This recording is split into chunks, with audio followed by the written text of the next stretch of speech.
I really hoped that I would never have had to film this video. I always knew it was a possibility, but I was doing so well for so long that I was starting to believe that it'd be possible that I would never have to film a video like this. It comes as just as much of a shock to me as it might for you. So this video is filmed on Tuesday, April 19th of 2022. I'm Steph. I was sober for just over 2 years. March 18th was my 2 years, so I was about to hit 2 years in 1 month until I relapsed last week, which is kind of ironic because the video before this one was me celebrating 2 years. I'm making this video because I do feel like I owe you guys this video.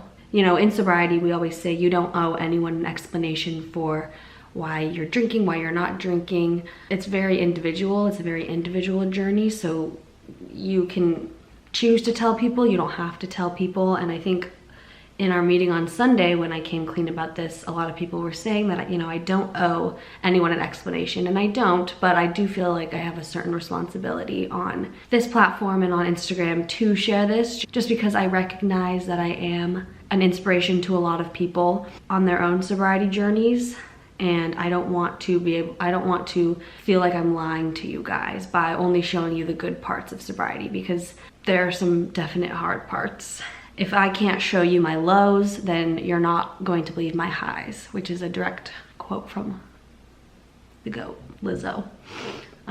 So just a little backstory if you don't know, I chose to be sober from alcohol just over 2 years ago, and then almost a year ago, I chose to be sober from everything. So the first year of my sobriety, I know everyone has different definitions of sobriety. Some people, it only applies to alcohol. Some people it applies to just certain drugs, and everyone's different. And I don't think that there's one definition, one correct definition. But my first year of sobriety, I was really trying to figure out what can I handle, and is there something that I can use to replace alcohol? So I tried various things and ultimately just realized that my addictive personality transcends everything, and I cannot handle really anything in a healthy capacity. And so one of those things that I was kind of trying to replace alcohol with, and that I was abusing in my first year of sobriety here and there, was Adderall. This time started with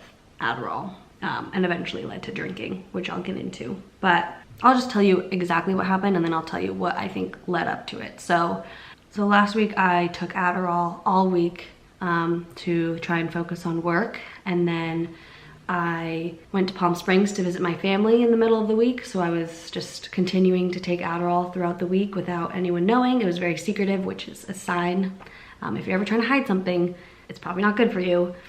You probably shouldn't be doing it if you're trying to hide it, but I was doing that in secret. And then my boyfriend and sister and we were all in Palm Springs hanging out with my parents, and we bought a Coachella ticket just because we wanted to maybe go on Friday and Saturday. We found really cheap ones, so we bought those tickets. And then Friday, it was like nearing the end of work, getting to be around the time that we were supposed to leave for Coachella, and I just got extremely anxious. I was extremely anxious all week long when I was taking the Adderall, because Adderall does make you very anxious. And even though it was making me extremely anxious, I still kept taking it every day. And that's how I also, know that I have an addictive personality. Like, I didn't like the way it made me feel, but I just felt like I really had no choice. So I was getting super anxious before the festival, just because I've had good experiences at a festival sober, but Coachella itself, I've had some pretty bad experiences drinking.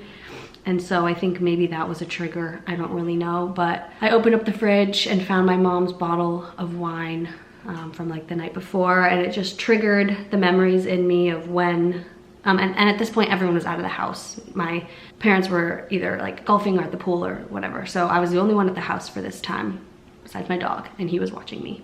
I opened the fridge and I saw that bottle of wine, and I just remembered, I just got a flashback to when I used to, if no one was home, I would just chug it, whether I was living at home, whether I was at school. I've had those flashbacks before, like when I was living at home all summer, and in the fall, I'd open up the cupboard and see my mom's wine, and I would have those thoughts, but never enough to act on them. But in that moment, I was so anxious about this festival, and I knew that wine would calm my nerves. I knew that it would. And so I poured myself a glass, and I snuck off into my room just in case someone came home, and I looked at the glass. It was more like a cup. And I thought to myself, if you drink this, you are breaking your sobriety. You're breaking 2 years of hard work. And I consciously thought that. And I thought about how I was gonna have to make this video, and I thought about how I was going to have to come clean to the people in my meetings and in my community. And at that point, the pull was so strong that I just drank it. Didn't really put any more thought into the aftermath or the consequences. And I think that's a common part of drinking, is just, it's a very instant gratification thing that sometimes we neglect to think about the long-term consequences of what it's going to do to us, and playing the tape forward. Right when I drank that, I mean, I've thought, you know, a decent amount over the past 2 years, like, okay, now that it's been 2 years, do you think I would still be thinking about drinking the way that I was if I was drinking? Like, maybe I'm not so bad anymore. And so drinking that wine really just proved to me that nothing changed. Nothing at all changed. Right when I drank that wine, I started, and right when I started feeling it, I immediately went back to my old thoughts and my old patterns of, okay, how can I drink more wine before people are coming home? How can I sneak alcohol once we get to the festival? How can I do this? And for the next couple hours, like, that's all I was focused on. It took away from the present moment. It did everything that it used to do. I felt the exact same way. It was like I had never stopped drinking, and that was really scary, to know that even after 2 years of hard work, your brain can just immediately go back to what it was. And when I told this to the people in my meetings on Sunday, someone said, well, at least, like, you should be proud, at least you were able to stop at a glass or two. But really the only reason that I stopped was because my family was coming home, and I still wanted to go to Coachella, and I didn't want them to know that I was drunk, because then I would have to, you know, talk to them, and I wouldn't have to go. That was literally the only reason why I stopped. If I was alone, it kind of scares me to think about what would have happened. Drinking that really just, you know, it proved that this is a disease, and I have a chemical imbalance in my brain where I cannot drink, and that part of my brain was dormant for the past 2 years, but all it takes is one drink to reignite that. And it just proved to me that it's always going to be with me. I talked to my dad on the phone, and he said it's never really something that you can get over. I think there are people in this world who can learn to drink in a healthy way, but if you are like me and you have this gene that allows you, or that doesn't allow you to drink, it's going to be with you for the rest of your life, and you're going to have to consciously make the decision every day to not drink so that you don't trigger that part of your brain. And that is what is so hard and scary about it. I mean, I haven't thought about drinking. I haven't had a craving to drink in probably a year at this point, up until that point. And now that I've drank that one time on Friday, I mean, yesterday all I could think about was going down to the gas station that's like right by my apartment and getting a beer and drinking throughout the day. I really want to drink, but I'm not going to. I just opened this can of Dessoir to help with this craving maybe, and I'm just taking a break from work and drink this, and it's helping, honestly. And so that's kind of why I'm making this video. I don't want to do that. I don't want to go back. So I want to kind of talk about like what I thought led up to me taking the Adderall. I think it was just a big combination of me not taking care of myself. That's really what it boils down to.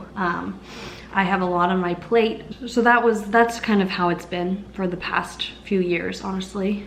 But what really led to this point in particular was I just really wasn't prioritizing myself. I was feeling all my feelings, because that's something that happens in sobriety, is you don't have anything to numb anything out, so you're constantly, I'm always having to feel my highs, feel my lows to their deepest depth, and that's really exhausting and really tiring. I'm not really in a place where I'm near any of my close friends. Like, I have Grady and his family around, but I have like 1 or 2 close friends, but that's about it. I have really bad anxiety that I just haven't really ever paid attention to. I'm dealing with, you know, recovering from an eating disorder and gaining weight. Everything just accumulated and just started piling on top of each other, and I ended up getting sick at the beginning of April and then couldn't rest in the way that I wanted to because my sister came, which was fun, but the weekend that I thought I was going to be able to get rest,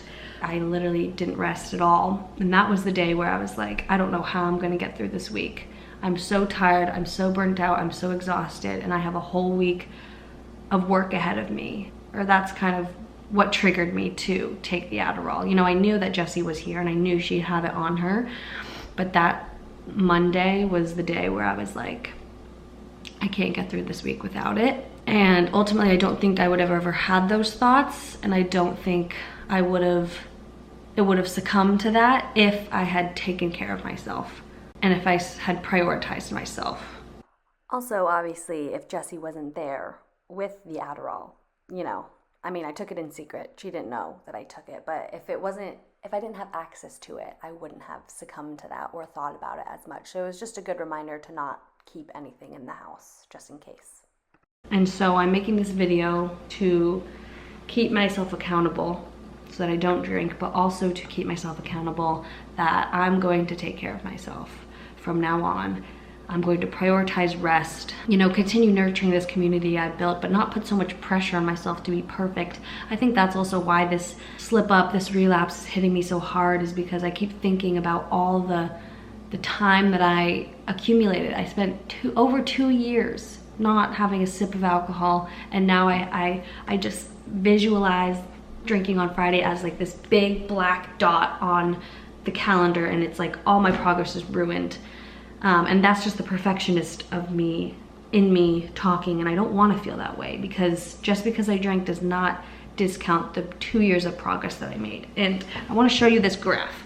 So I'm telling this to you as well. If you've made it 10 days, 30 days, 50 days, 100 days, whatever, and you drink, those days are still there. You can't go back in time and drink on those days. You still made progress in those days.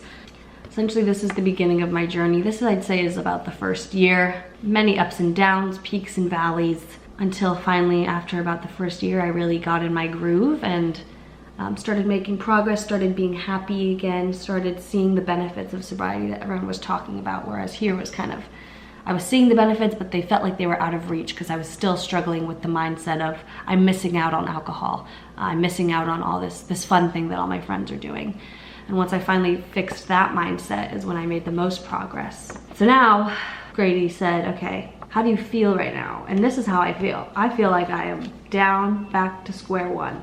I feel like all this progress is lost, but in reality, that is like not possible. Like you cannot, I'm not at square one. Like I am here. So I'm in a much better place than I was when I was first quitting drinking, even though I did drink. It's not like all this progress is lost. I hope that you are able to use me as an example of why you shouldn't do this, because I promise you, the drink is not worth it. It is not worth the shame that I feel right now. It is not worth that simple, short-lived moment of bliss, because yes, you might feel blissful, but just remember that for the rest of the night or the rest of the time, you're going to be chasing that one moment of bliss, and it's impossible to get to it.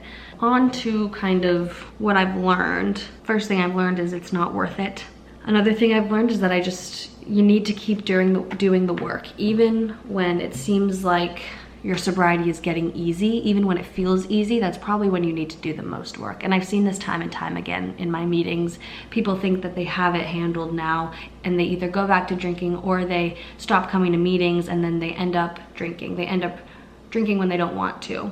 And then they come back and they say, I was getting cocky. And I think that's honestly how I felt too. I was just getting cocky in my sobriety, you know, 2 years under my belt, and I wasn't prioritizing putting effort into my sobriety as much. So even when it gets easy, I know that I need to continue showing up to my meetings, journaling. I need to find a good therapist and go even when I don't feel like I have anything to talk about. You need to keep doing the work even when it's easy, especially when it's hard, and even when it's easy. Again, I need to take care of myself better so that I don't get to such a low point where I feel like my only option is Adderall or alcohol. I need to learn how to ask for help or call someone and put my own tips to use. I feel like I have all these great tips and advice that worked for me in the beginning, and then I kind of just fell off using them. But I need to be okay with asking for help, and it's not a sign of weakness. I think I also need to find maybe a sponsor of sorts. You know, I have a great community that I've built with people who are my age and who understand me, and that is amazing. And I literally wouldn't have made it 2 years sober without that. But I think maybe a mentor type would be helpful, just someone that I can call who understands, because I always have my dad and my boyfriend, but I think someone who doesn't really have a direct relation to me might be helpful. I need to also learn other ways to deal with stress, like I said, to where I don't get so stressed that I have to resort to alcohol. I think I numb myself by being busy. I think that is kind of my transference addiction transference. Instead of numbing myself with alcohol, I numb myself by just never giving myself a moment to breathe or think, and I'm just always really busy. And I think also I'm just going to stop paying attention to my days. One thing we talked about in the Steph Sober Squad meeting was the idea that just because you drink doesn't mean you're not still a sober person living a sober lifestyle. You know, you could be a runner, and just because you don't run one day, does that make you not a runner? No, you're still a runner. Just because you slip up once or twice or 3 times doesn't mean that you're not still actively pursuing the sober lifestyle. So I hope that helps. I'll leave you with one thing that was brought up in my meeting a couple weeks ago. Alcohol makes me suffer.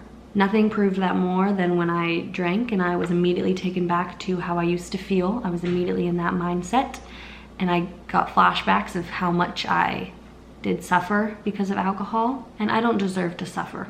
Instead of viewing alcohol as the fun thing and the thing that you're missing out on, and sobriety as you suffering, you having to be, you know, not in these social situations and you having to refrain from drinking, I challenge you to view sobriety as the gift, because alcohol, for me at least, was making me suffer. I don't deserve to suffer. I deserve sobriety. It is a gift in my life, and I deserve to pursue it and practice it because it's ultimately what makes me happy. So even though this may not be like the biggest relapse to some of you, it obviously has affected me a lot. And if you're in the same boat, just know that you're not alone. We need these low moments to remind us why we're doing this and to help us feel the high moments. This isn't an easy journey, even with the amount of time that I had. Just thank you from the bottom of my heart for supporting me on this journey. This channel has been something that has kept me sober. I would not be sober without it. I'm just going to use this as motivation to get back on the horse, and I think that's what my next few videos are going to be about, is just really taking care of myself, prioritizing myself, and getting back on the horse. And I hope you will join me, and if you haven't relapsed, I hope you'll continue to join me. Things happen. I'm just gonna keep pushing. Thank you.